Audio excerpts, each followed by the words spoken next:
कल्पना कीजिए आप एक संप्रभु देश के राष्ट्रपति हैं और अपने घर में सो रहे हैं।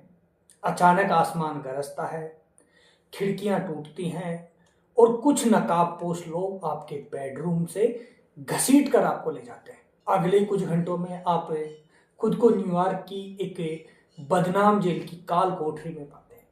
क्या ये किसी हॉलीवुड फिल्म का प्लॉट है?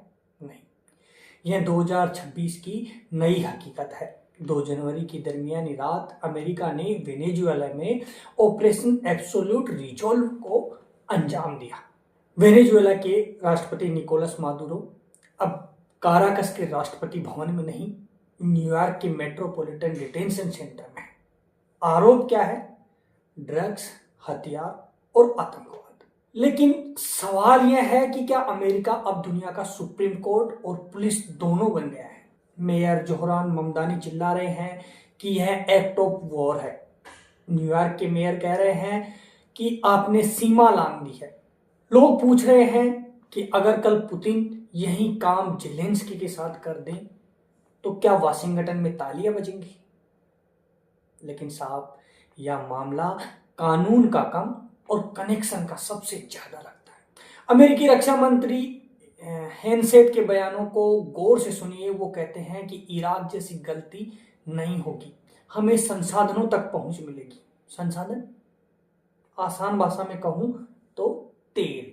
तानाशाही खत्म करने के नाम पर जब जब सेनाएं उतरी हैं तब तब लोकतंत्र कम और कच्चा तेल ज्यादा निकला है। वेनेजुएला की गलियों में इंटरनेट ठप है, 40 लोग मर चुके हैं, लेकिन एलन मस्क साहब का स्टारलिंक वहां मुफ्त इंटरनेट बांट रहा है। क्या गजब का संयोग है। इधर तख्ता पलट, उधर सैटेलाइट से लोकतंत्र बरसने लग गया। दुनिया 2 हिस्सों में बट गई है।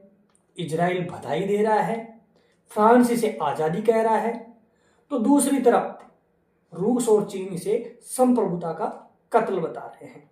और उधर डोनाल्ड ट्रंप साहब कहते हैं कि जब तक हालात ठीक नहीं होते वेनेजुएला को अमेरिका चलाएगा। यानी अब देश आउटसोर्सिंग पर भी चलने लगेंगे। सवाल मादुरो के सही या गलत होने का नहीं है, सवाल उस नजीर का है जो आज सेट की गई है। अगर ताकतवर होना ही कानून होने का सर्टिफिकेट है तो फिर अंतर्राष्ट्रीय संधियों के पन्ने रद्दी के भाव बिकने लग जाएंगे। क्या हम एक ऐसे न्यू वर्ल्ड ऑर्डर में प्रवेश तो नहीं कर चुके हैं जहां सरहदें सिर्फ नक्शों पर बची हैं?